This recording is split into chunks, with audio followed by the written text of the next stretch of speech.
Today, you'll hear witch horror stories that span generations, stories that leave scars that never fade. Like the one you're about to see, where a family that moved into an old house in New Mexico discovered, far too late, that the former resident never really left. But before we start, make sure you're subscribed to the channel so you don't miss any terrifying stories. And tell me down in the comments, what city or country are you watching from? It was a dry, scorching heat the day we pulled up to that adobe house in the middle of nowhere, up in northern New Mexico. The kind of place where even the silence felt heavy with history. My dad was pumped, said this was where we'd finally find peace, quiet, and room to really live. My mom pretended to be excited, but I could see it in her eyes. Something about that place didn't sit right. And me? I just felt this weird knot in my stomach, like I'd forgotten something important. But there was nothing to forget. It was only the beginning. The house had thick walls made of mud and straw, tiny windows, and dark wooden beams blackened by time. The guy who sold us the land said it was built in the late 1800s, abandoned for decades. He didn't go into details, just mentioned the last resident was an old woman, a recluse, who died there alone with no family. For some reason, no one wanted to live there after that. My dad saw it as an opportunity. Fools believing in ghost stories, he said. Better for us. But the look on the grocery store lady's face when she heard our street name stuck with me, like she'd just swallowed a chill. The first night, as we settled in among boxes and mattresses on the floor, a thick foul smell filled the house out of nowhere, burnt stuff mixed with damp earth. My mom lit incense and said it was probably a dead animal nearby. But the smell was coming from inside, from the back room. When my dad went to check, he came back pale, saying there was nothing there. But he didn't look right. I tried to sleep, but the noise wouldn't let me. It sounded like someone walking lightly down the hallway, slow, dragging steps, almost in time with my breathing. But everyone was already in bed. The house was too small to mistake. Yet the steps kept coming, from the hall to the living room to the door, then gone. Each time, I felt this dark energy growing stronger, like something was taking over the place without us even noticing. The next day, I went to explore the backyard. There was this gnarled tree near the adobe wall, its branches thick and twisted. I climbed up to see the village from above, but when I reached the highest branch, something shoved me. It wasn't the wind. There was no wind. It was a real push, hard in the back. I hit the ground, bruising my shoulder. My dad said I slipped, but I knew what I felt. And as I got up, I saw that same tree, bleeding, dark liquid oozing from the bark, thick like tar. When I came back later, it was gone. But the stain was still there. The days got weirder. Things started disappearing inside the house. First, small stuff. Keys, a spoon, a lighter. Then a towel, my dad's hairbrush, even the radio he used for soccer games. We'd search, and hours later, the stuff would reappear in places no one had touched. My mom said it was just the chaos of moving, but I could tell she was getting scared too. One night I was brushing my teeth, and when I lifted my head, I swear, there was a woman in the mirror. Not a reflection. I was alone. She had a wrinkled face, hair plastered to her scalp like she'd just climbed out of a grave. And her eyes, they looked bottomless, like two black holes. I blinked, and she was gone. But ever since, every time I passed that mirror, I felt like someone was on the other side, staring back. The village kids started avoiding us too. At first, they were curious. But after a few came over to play and left crying, their parents banned them from coming back. One mom even told my mom, "That house you picked carries old sorrow. No one should live there." It was the first time I heard it said out loud. Before that, it was just a feeling. My dad, who'd always been strong as an ox, started wasting away. He said it was the heat, the dust, the adjustment. But something was draining him, sapping his strength little by little. Sometimes he'd wake up gasping, his face sweaty, eyes bloodshot, like he'd been fighting someone. More than once, I woke in the middle of the night to find him standing in the hallway, staring at the back room, not moving, not blinking. It was the 6th night when the house showed us it was alive. Literally, It started with a slight tremor, like a truck rumbling by on the road. But the ground kept shaking. The walls began to creak. Furniture scraped across the floor, shifting millimeter by millimeter. The living room bookshelf toppled over on its own. And in the middle of the chaos, a voice came out of nowhere from all directions at once. A woman's voice, raspy and choked. She repeated a phrase in Old Spanish that my mom understood as a warning. "This house isn't yours. Get out." It wasn't a whisper, it was a command. But we didn't know it was only the beginning. No one slept that night. We huddled in the living room, lights blazing, eyes darting to every corner. Even in the stifling heat, my mom was shaking.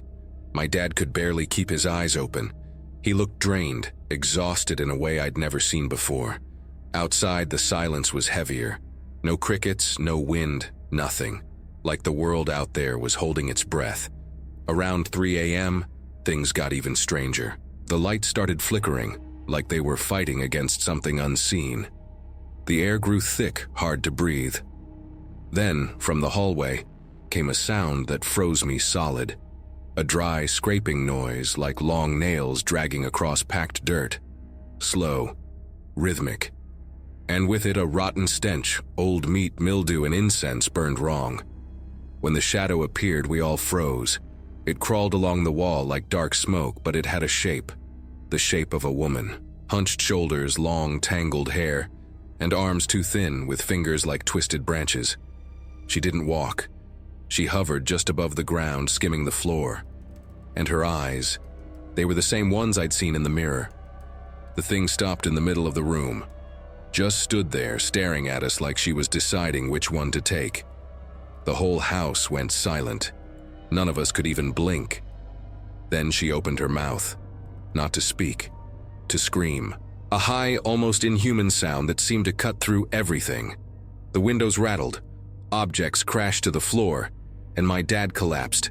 He literally dropped to his knees, hands clutching his chest, gasping for air. My mom reacted first. She screamed for us to run, grabbed my brother by the hand and yanked me with the other. The distance from the living room to the door felt endless.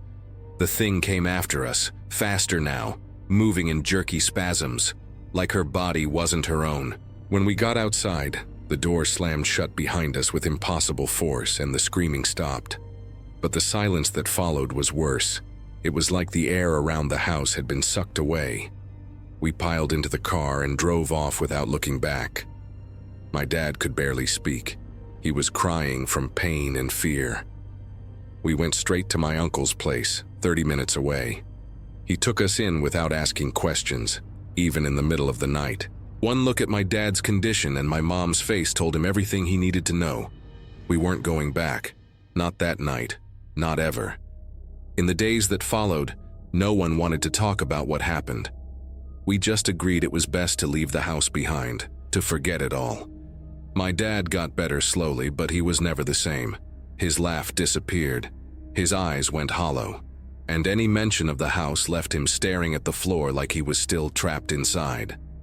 We never went back. The house stayed empty, frozen in time like a dark hole in the desert. Years later, as an adult, I decided to return. I'm not sure why. Maybe curiosity. Maybe to face what we'd run from. The village was almost the same, but the house, it looked even older. The adobe walls were cracked, the gate had fallen, and the windows were covered with dark rags. The tree was still there, dead, its branches like arms reaching for help. I stepped inside slowly. The smell of death still hung in the air. The walls were covered in symbols scratched with some dark substance I didn't want to identify. On the floor, a circle made of burned-out candles and small bones. In the corner, a broken rocking chair swayed on its own, though there wasn't a breath of wind. I stayed for a few minutes, long enough to feel the same presence from that night, the same dark, heavy energy, like it was wrapping around me again. It was like the house had a memory, like it knew I was one of the ones who got away. And in that moment, I understood. That place was never just a house. It was a kind of prison, a place marked by pain, by rage, and by something far older than any of us could comprehend. I left without looking back. I never returned. And to this day, when I close my eyes, I can still hear that scream, like the witch is still in there, waiting, watching, and calling out to anyone who dares to remember her. That was horrifying. What did you think of the story? From 0 to 10, how would you rate it? Let me know down below. A family running from a house taken over by dark forces is already terrifying. But what if the road they take becomes part of the nightmare? The next story begins on the border between Texas and Mexico and proves that some dreams are more real than they seem. At the first bend after the border, my mom started crying silently. I only noticed when she brought her hand to her face and closed her eyes, as if trying to erase something from her memory. My dad didn't see. He was focused on the road, driving slowly over the cracked, sun-baked asphalt. Outside, the sky was clear, and the air carried that warm, thick scent of dry earth. It was the first day of vacation, and we had barely left Texas behind. But something in the air felt off. A weight that seemed to build ever since we passed the "Welcome to Mexico" sign. The trip had started 2 days earlier, leaving Missouri. It was one of those long summer road trips, the trunk packed with suitcases, toys, blankets, and bags of food. My parents had decided to take us to the town where my mom grew up, nestled near the mountains, where she said the nights were quieter and the stars felt closer. She spoke about the place with a certain longing, but there was something in her eyes that never matched her tone. Like that nostalgia hid a layer of fear. I could tell, even as a kid. In the back seat, my siblings and I tried to pass the time with silly games and chatter about what we'd do once we arrived. Swimming in the river, climbing the rocks, exploring the woods. The trip was supposed to be fun, but the morning we crossed the border, something changed. My mom went silent for hours. She only answered in one-word replies and kept gripping the rosary hanging from the rearview mirror too tightly. When the car hit a dirt road, I saw her close her eyes for a few seconds. That's when the nightmare began. She was asleep when the first scream tore through the car. A sharp, dry sound, the kind that makes your heart race instantly. My dad pulled over, startled, and she kept thrashing in her seat, as if something invisible was dragging her away. Her face was slick with sweat, and her eyes, though closed, twitched like she was seeing something terrible. "They're trying to grab us. Don't let them in. Don't let them," she murmured, as if still trapped in that dream. My dad shook her shoulders and shouted her name until she woke up. When she finally opened her eyes, she started crying. But it wasn't sadness. It was terror. She looked back at us like she needed to confirm we were still there. She said she'd seen souls clinging to the car, trying to pull the whole family into some dark, cold place where no one ever returned. That sent chills down my spine. We tried to keep driving, but the mood in the car never recovered. My dad pretended everything was normal, but the tension on his face said otherwise. My mom, after that nightmare, didn't speak another word until we reached the town. The entrance was simple, a crooked wooden sign with faded letters. The houses were low, their walls cracked by time, and the dirt roads kicked up dust in the wind. The locals had a wary way of looking at you, like they always knew more than they let on. When we stopped at my grandmother's house, she hugged us too tightly, as if she knew something bad was lurking. No one mentioned my mom's nightmare. No one said a word. For the first few days, we tried to make the most of it. The mornings were sunny, the sky always clear, and the dry air made the dust stick to our skin. My siblings and I woke up early, had coffee with sweet bread, and headed out to explore. The town was small, but there was a forest at the edge of it, tall trees with twisted branches that seemed to hide ancient secrets. One afternoon after lunch, we decided to go in for the first time. Just a quick walk, to see if we could find a trail or something interesting. At first, everything seemed normal. Birds singing, the smell of greenery, that dappled light filtering through the leaves. But after about 20 minutes, the weather turned on a dime. Without warning, clouds rolled in and swallowed the sun, like someone had flipped a switch. A cold wind cut through us, strong enough to make the branches creak, and then we heard it.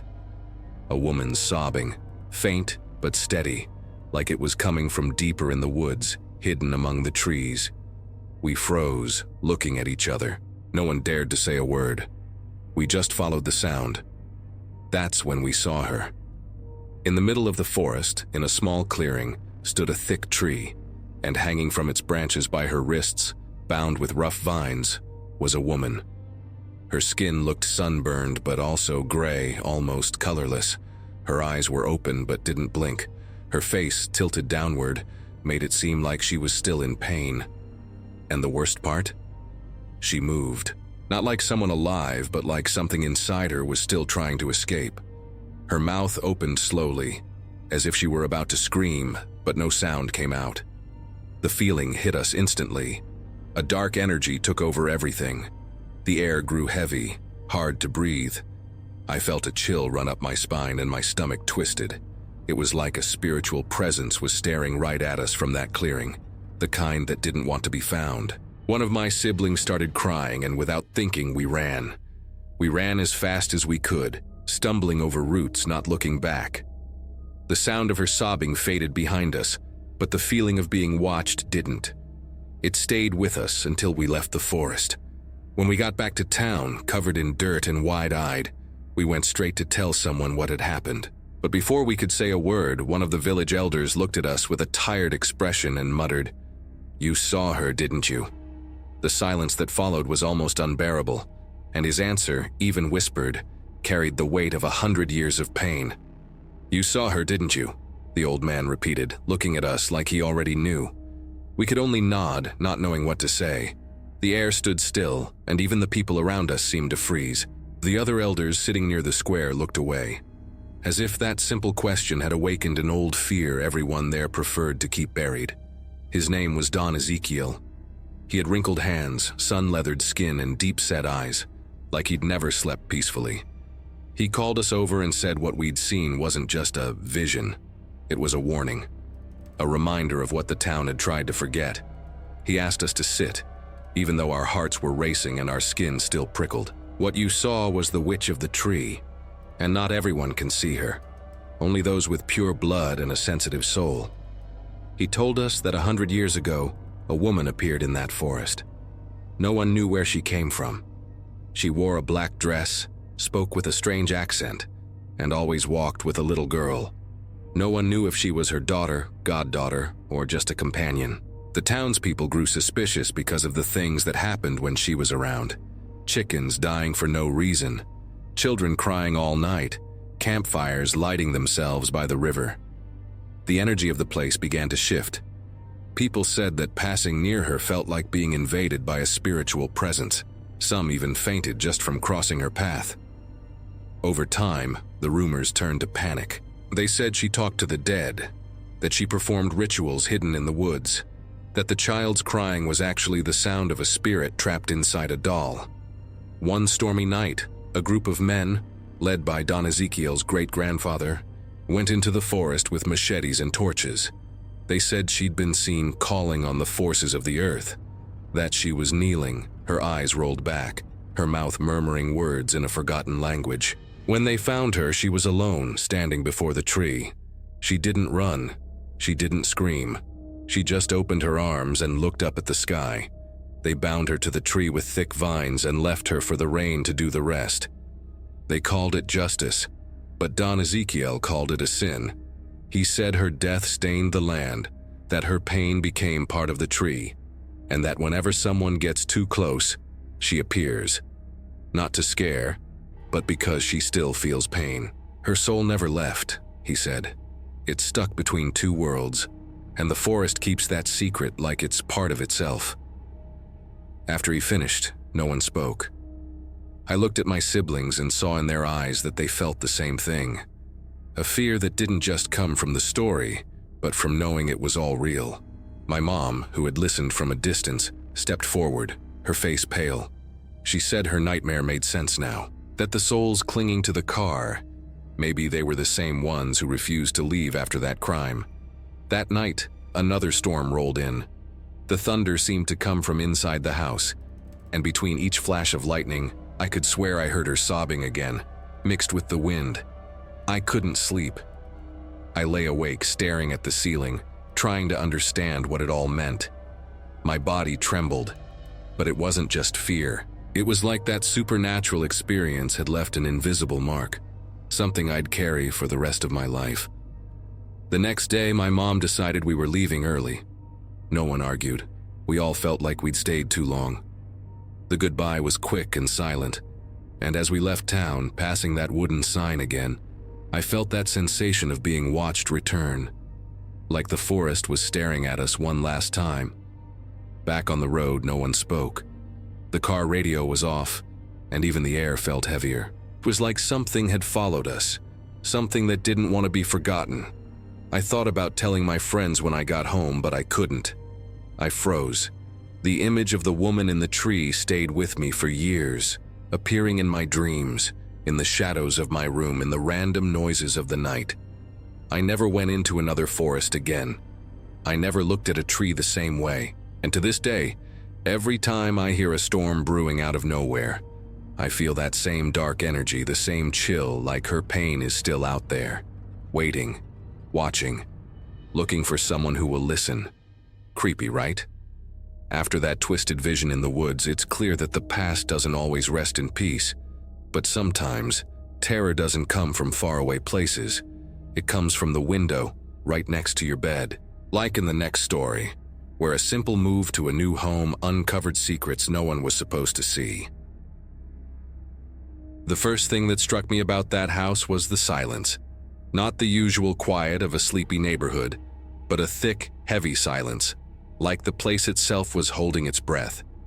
We hadn't even unloaded the boxes yet, and I could already feel that strange weight in the air, as if someone were watching from the shadows of the trees. It was a 2-story house, old as anything, with worn-out carpet, faded wallpaper, and a yard that looked more like an overgrown thicket than a garden. My little sister, Emily, bolted upstairs to claim her room on the 2nd floor. She's always been sensitive to things like that. Even as a kid, she'd talk about seeing people no one else could, hearing things no one else did.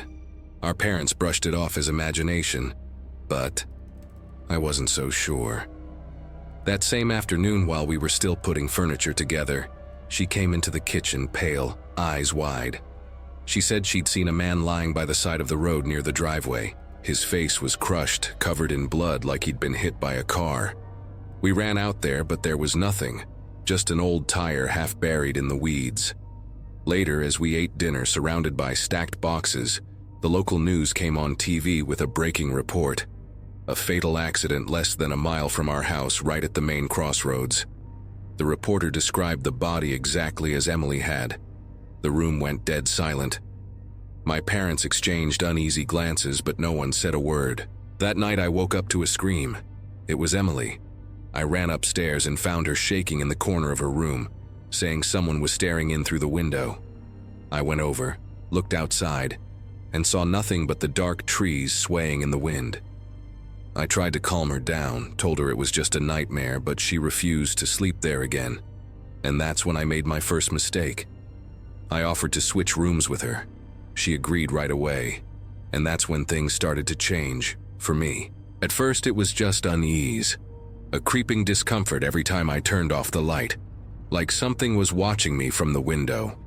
I'd pull the curtains shut, but it didn't help. The cold came from inside. It felt like some dark energy was clinging to the walls. On the 3rd night, I woke up to a noise outside, a whisper mixed with ragged breathing. I crept to the window, pushed the curtain aside slowly, and I swear I saw something crouched in the nearest tree, a hunched silhouette, its long arms dangling at its sides. I couldn't make out its face, just its eyes, glowing like they were catching the moonlight. But the strangest part? It swayed with the tree, as if it were part of it. I snapped the curtain shut, dove back into bed, and stayed under the covers until dawn. The next day, I tried to convince my parents to let Emily take her old room back, but she refused. She said the tree witch only watched whoever was inside that room. Now it was my turn to deal with it. I started avoiding sleep. I'd leave the light on, make up excuses to stay downstairs watching TV late. But it didn't matter. The presence was still there. And the more I ignored it, the closer it got. The feeling of being watched never left. Sometimes I'd hear footsteps on the roof. Other times the window would creak, even though it was locked tight. One night I'd had enough. I got out of bed, threw open the window and shouted, "If someone's out there, show yourself." And then everything went silent, a silence that froze me to the core. Not even the crickets chirped, not a breath of wind. It was like time itself had stopped. I closed the window slowly, trying not to make a sound. When I turned back toward the bed, I saw a shadow move across the mirror. I froze. I looked around. No one was there, but the smell, a thick choking stench of damp earth and mildew filled the room. It made me want to gag. After that, the vision started. Flashes of images every time I blinked. A woman with her face hidden behind a black veil. Her hands twisted, like gnarled branches. And that voice, whispering my name, dragging out the syllables in the dark. Liam. I started to doubt myself. Was I losing it? I researched the house, the land, but found nothing concrete, just old rumors. They said the area had been used by a group of settlers who held rituals in the woods, that women had been burned as witches near those trees, accused of summoning spirits and foretelling deaths. And suddenly it all made sense. Emily seeing the accident before it happened, the figure in the tree, the feeling of being watched. It was all connected to something older, darker. One night, as I tried to sleep with headphones on, I felt something tugging at the blanket. I yanked the headphones off, thinking Emily was messing with me. But when I looked toward the foot of the bed, I saw two yellow eyes staring at me from the darkness. I didn't scream. I couldn't move. That thing dragged itself to the side of the bed, and I felt the mattress dip like someone had sat down. A raspy voice whispered in my ear, "You called me." I blacked out. Or maybe I passed out. I don't know. All I remember is waking up to sunlight and Emily shaking me, saying I'd been moaning all night. I went to the bathroom, and when I took off my shirt, I saw 3 deep scratches across my back, like long nails had dug into me while I slept. That morning, my mom decided we were leaving. She didn't even ask for an explanation. I think she felt it too, that the house wasn't right. Emily didn't argue. She just whispered, "She's sad you're leaving." We moved out that same week, left furniture, clothes, even toys behind. Never went back. After we left, the nightmares stopped. I never felt that presence again. But sometimes, when I look out the window of my new room, I catch myself waiting to see that tree swaying in the dark. And I hear it, faint and far away, a whisper I'll never forget. "You called me." Weird, huh? If mysterious marks on your skin are already terrifying, imagine when the danger comes from a gaze that cuts through the dark. The next story takes that to another level, showing how coming face to face with a witch can leave scars that never truly heal. But before we continue, if you've made it this far, it means you're enjoying the stories. So hit the like button to let YouTube know you want more content like this, and so you won't miss any upcoming horror tales. It all started with a sharp noise from outside, like someone stepping on a dry branch or dragging something across the backyard. I remember holding my breath for a second, straining to listen, but the silence rushed back so fast I almost convinced myself I'd imagined it. My grandma's house stood alone, perched high in the hills of rural Mexico, surrounded by dead trees, jagged rocks, and that cold wind that always seemed to whisper secrets as it rattled the roof tiles. My sister Emily and I were sharing a room, like we always did during summer breaks. We'd burrow under the blankets up to our chins, terrified of scorpions or spiders. But that night, the fear came from somewhere else. The window in our room was always a little stuck, and for some reason it was cracked open. The wind made the curtain sway like it had a life of its own, drifting back and forth in this weird, almost hypnotic rhythm. I jolted awake to the sound of creaking wood and stumbled over, still half asleep. When I pulled the curtain aside, I froze. Something was flying in the sky.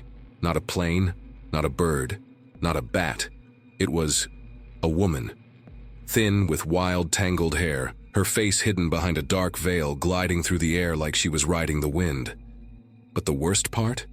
She stopped, right above the hill, and turned her head, straight at me. The second her eyes locked onto mine, A chill shot down my spine so hard my legs nearly gave out. There was no way she could see me from there, but I felt it. It was like some dark energy had reached through the window and swallowed me whole. This wasn't just fear.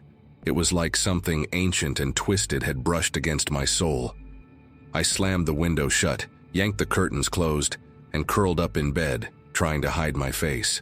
I started praying, the Lord's Prayer, but my voice was shaky, barely a whisper.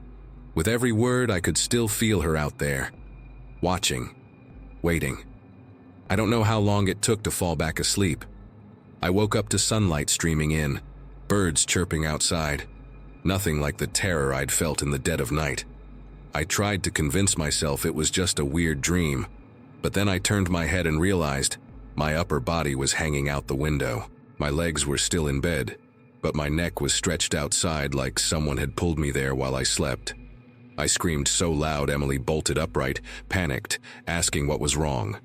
All I could do was cry. The feeling of being exposed, vulnerable, it stuck in my throat like a knot. Emily tried to calm me down, saying I must have sleepwalked. But I'd never done that before, never. And I remembered shutting that window. I remembered the way that thing had looked at me. The fear didn't fade. It clung to me like a shadow. At breakfast, my grandma noticed something was off. When I told her what I'd seen, she stopped stirring her coffee and just stared at me, this mix of pity and worry in her eyes. Then she said, low and serious, "The witches around here don't like being seen." That phrase stuck with me. I didn't know if she was joking, but my grandma was the kind of person who still believed in the old legends.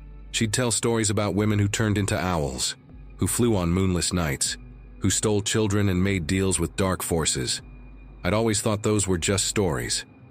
But now, it all made sense in the worst way possible. That night, even with every light on, I couldn't sleep. I just stared at the window. I'd wedged it shut with a piece of wood this time. Emily groaned, telling me to stop, but I couldn't relax. I felt it, like I was being watched. Every creak of the house made my heart race. Every gust of wind carried whispers. The feeling of being stalked left me cold, tense, like my bones were made of ice. Then the nightmares started. I'd dream of the witch calling my name, her eyes glowing in the dark, her long nails scratching at the window. I'd wake up drenched in cold sweat, my body shaking. And it wasn't just dreams. On the third day, I started waking up with bruises, deep purple marks on my arms like invisible fingers had grabbed me in the night. I showed Emily, and she went pale.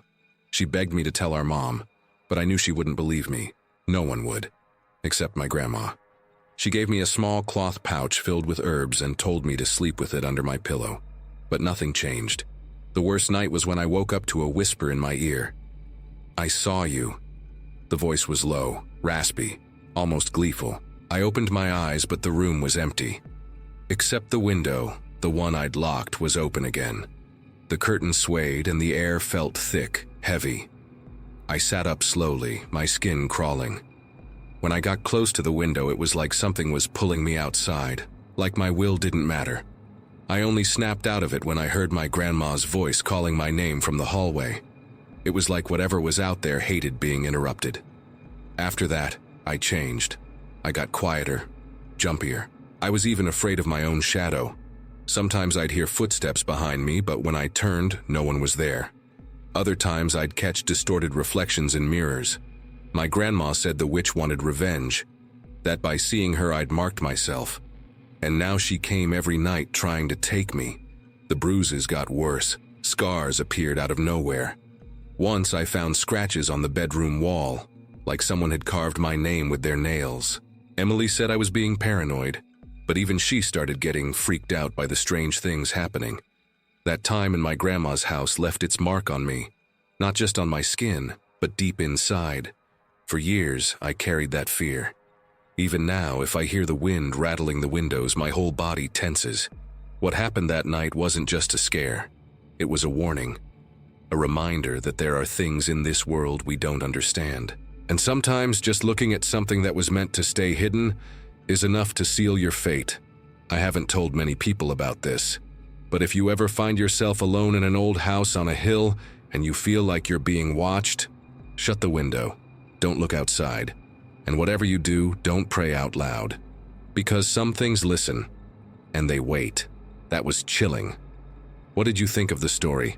From 0 to 10, what score would you give it? Tell me in the comments below. That night, the street felt off. I can't explain it. Manitou Springs always had that mystical kind of hippie, kind of esoteric vibe. Little crystal shops, incense burning, signs advertising aura readings. But that night, the air was thicker, like something was about to happen. The kind of feeling you don't see, just sense. Like time had hit some weird pause and everything was suspended, waiting. It was too quiet, barely any wind, not a soul on the street. The windows of the houses shut tight as if everyone had decided to turn in early. I had just parked in front of my sister's place at the foot of the hill. It was an old neighborhood, the kind with Victorian houses and yellowish street lamps. I'd gone to drop off some books she'd asked to borrow, but I'd gotten held up at work. By the time I arrived, she'd already put her daughter to bed and was just waiting for me to show up. But then, as we talked on the porch, I saw her. At first, just a shadow at the end of the street. She moved slowly, like she was carrying something heavy. My first thought was to ignore her. I figured she was just another drifter, the kind that wander around town. But there was something about the way she moved. No stumbling, no stopping, not even a glance to the sides. Just walking, straight ahead, eyes fixed. Right on my sister's house. I stopped mid-sentence. My sister noticed too. Even from a distance, I could see the woman was wrapped in some kind of worn brown shawl, covering her head. Her bare feet were black with dirt, and in her hands, she carried a large burlap sack, dragging it along the pavement. The sound, scratchy, dry, sent a chill down my spine. My sister stood up without a word and rushed inside, scooping her daughter into her arms. She locked the door hard. I stayed on the porch.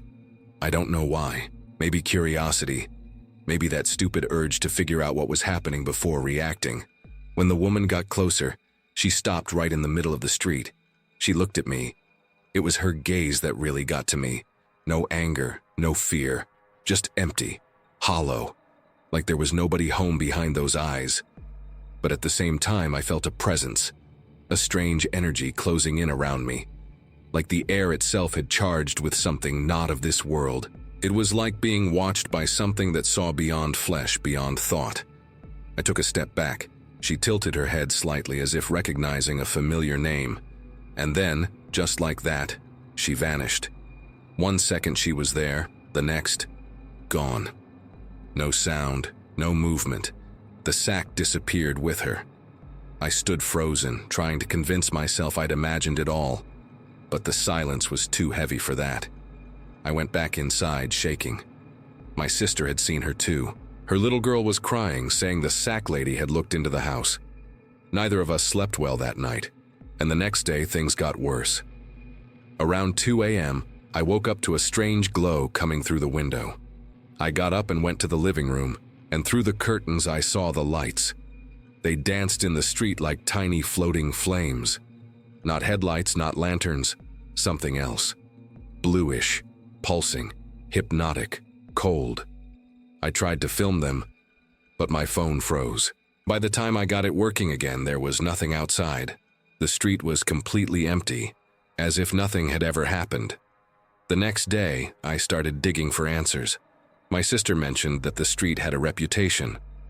Haunted, some of the old-timers said. Back in the 60s, a woman had lived there. She disappeared after her husband was found dead in the basement, his body twisted in ways it shouldn't have been. The story became local legend. Rumors said she practiced witchcraft, had an altar in the attic, made pacts with spirits. To this day, no one knows what happened to her. Her body was never found. That got under my skin. I called my friend Jessica. She's into all of it. Tarot, astrology, energy cleansing, the whole package. She suggested we check out a witchcraft shop she knew nearby, called the Serpent's Mirror. I agreed, skeptical but desperate to understand what was going on. The shop was unsettling from the outside. Dark windows, an iron bell on the door that let out a sharp metallic ring. The moment we stepped inside, I felt an unnatural cold, like a ghost had turned on the AC. It was summer, sweltering outside, but in there, it felt like an abandoned cellar.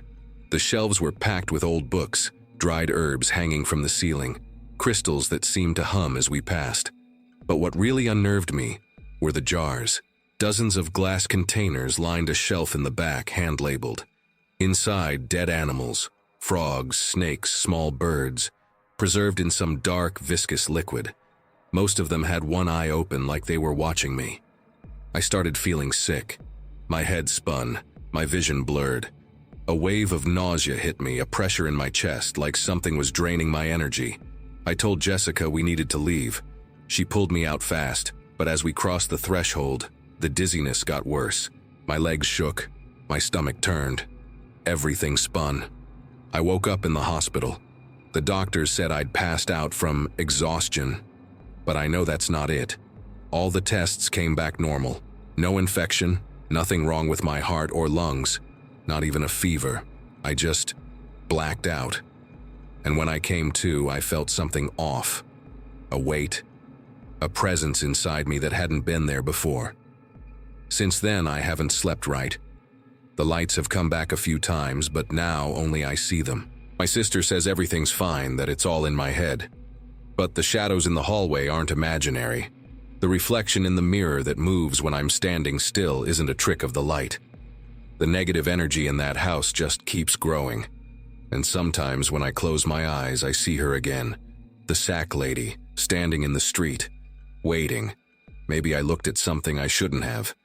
Maybe I opened a door I don't know how to close. All I know is that since that night in Manitou Springs, nothing's been the same.